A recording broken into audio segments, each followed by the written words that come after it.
आज आपण बोलणार आहोत राज्यातील शेतकऱ्यांसाठी अत्यंत दिलासादायक आणि महत्वाच्या निर्णयाविषयी. अतिवृष्टी आणि रब्बी अनुदानाबाबत राज्य सरकारने नुकतंच हेक्टरी 10,000 पर्यंत अनुदान देण्याची मोठी मंजुरी दिलेली आहे. पण अनेक शेतकऱ्यांचे प्रश्न आहेत. पीक विमा भरलेला नसेल तरी हे अनुदान मिळेल का?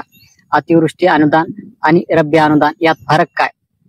कोणते तालुके पात्र आहेत आणि हे पैसे नेमके कधी येणार? या सर्व प्रश्नांची सविस्तर माहिती घेऊया.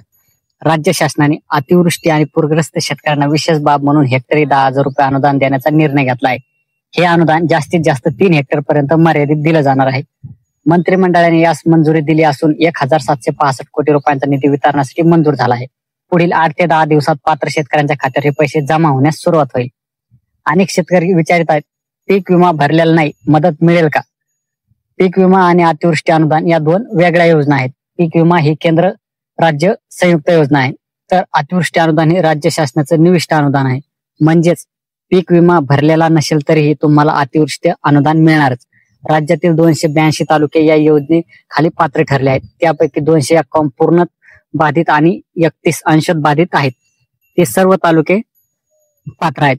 हे अनुदान फार्मर आयडीच्या आधारे वितरित केलं जाणार आहे. ज्यांचं फार्मर आयडी अप्रूव्ह झालेलं आहे त्यांच्या खात्यावर पहिल्या टप्प्यात पैसे जमा होतील. उरलेल्या शेतकऱ्यांसाठी केवायसी प्रक्रिया पूर्ण झाल्यानंतर दुसऱ्या टप्प्यात पैसे दिले जातील.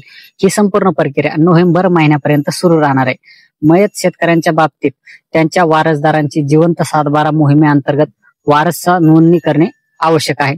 वारस नोंदणी झाल्यानंतर त्या वारसदारांना अनुदानाची रक्कम दिली जाईल. जर तुमचं नाव अतिवृष्टी अनुदानाच्या यादीत नसेल पण नुकसान झालं असेल तर जवळच्या तलाठी कार्यालयाशी संपर्क करा. नुकसानीचे पुरावे आणि कागदपत्र सादर करा. तुमचं नाव पुढील यादीत समाविष्ट होऊ शकतं. सध्या फक्त 1,765 कोटींचा पहिला GR मंजूर झालेला आहे. पुढील टप्प्यामध्ये अजून नवीन GR आणि निधी वितरित होणार आहे. ज्या शेतकऱ्यांना अतिवृष्टी अनुदान मिळालं आहे त्यांनाच रब्बीचं अनुदान मिळणार आहे. पीक विम्याचा वेगळा निकाल नोव्हेंबर ते डिसेंबरच्या दरम्यान येण्याची शक्यता आहे.